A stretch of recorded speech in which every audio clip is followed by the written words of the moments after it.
Asante Mheshimiwa Mwenyekiti. Je, ni lini serikali itakamilisha kituo cha polisi jamii ya Kendo ambacho wananchi wenyewe wameshakamilisha hadi hatua ya linta? Majibu, Mheshimiwa Naibu Waziri. Asante sana Mheshimiwa Mwenyekiti. Naomba kujibu swali la Mheshimiwa Rashid Abdalla, mbunge wa Kiwani, kama ifuatavyo. Mheshimiwa Mwenyekiti, ni kweli Mheshimiwa mbunge nimpongeze sana, amekuwa akifuatilia sana, na juzi kwa ofisini kwangu tumezungumza jambo hili, na nimhakikishia kama nilivyomwahidi kwamba serikali itatafuta fedha kwa ajili ya umalizaji wa kituo cha polisi ambacho kimejenga na wananchi, na nimpongeze kwa kazi kubwa anayofanya. Asante sana. Mheshimiwa Zakaria Isai, swali la nyongeza. Je, ni lini serikali itajenga kituo cha polisi katika tarafa ya Daudi kama ilivyowekwa kwenye mpango wa bajeti mwaka huu? Majibu, Mheshimiwa Naibu Waziri. Asante Mheshimiwa Mwenyekiti. Naomba kujibu swali la nyongeza Mheshimiwa Zakaria Isai, mbunge wa Mbulu mji, kama ifuatavyo.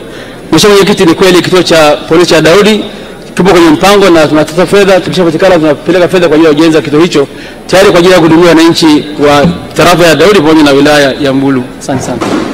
Mheshimiwa Idi, swali la nyongeza. Asante sana Mheshimiwa Mwenyekiti.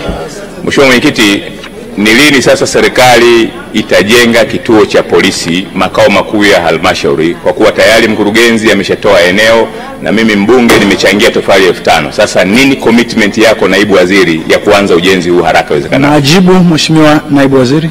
Asante Mheshimiwa Mwenyekiti. Naomba kujibu swali la nyongeza Mheshimiwa Idi mbunge wa Msalala, kama ifuatavyo. Mheshimiwa Mwenyekiti, kwanza nimpongeze Mheshimiwa mbunge, lakini pia na halmashauri kwa kutenga eneo tayari kwa ajili ya ujenzi wa kituo cha polisi cha wilaya.